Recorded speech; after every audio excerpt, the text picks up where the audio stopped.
Gunshots today outside Mount Horeb Middle School in southern Wisconsin. Reports of shots fired at the school. The active shooter prompted a lockdown and police response, parents waiting anxiously for word about their loved ones.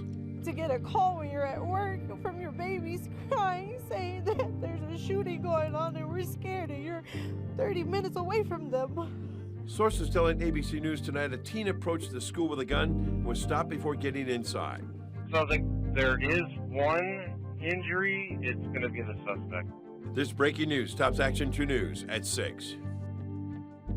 Good evening. Thanks for joining us tonight, updating today's breaking news about that active shooter situation outside a middle school in southwest Wisconsin. ABC News now reporting that a 14-year-old suspect is dead following a confrontation with police. The Mount Horeb School District says some students are still in those school buildings and reunification plans will take place in stages. Our Emily Riley has been following this story all day for us. She joins us with new details tonight. Emily.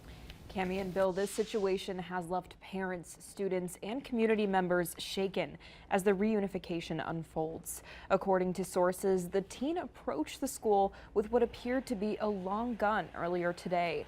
The school district says police responded to help scope out an active shooter at the school earlier today. The school district also says the suspect had attempted to enter the middle school but was unsuccessful. They have since reported that the threat, quote, was neutralized. They say no one was hurt except for the armed suspect. Law enforcement has not identified any additional suspects within the school. My other one was on the side of the school when the shots were fired, and she said that all of the teachers and the children, they were yelling, telling all the kids to run to the other side of the school. Within the past hour, Governor Tony Evers released a statement saying he's been briefed on the incident and is closely monitoring the situation. Attorney General Josh Call and the district superintendent planning an update in a few minutes. We'll take that live for you once it starts. Back to you.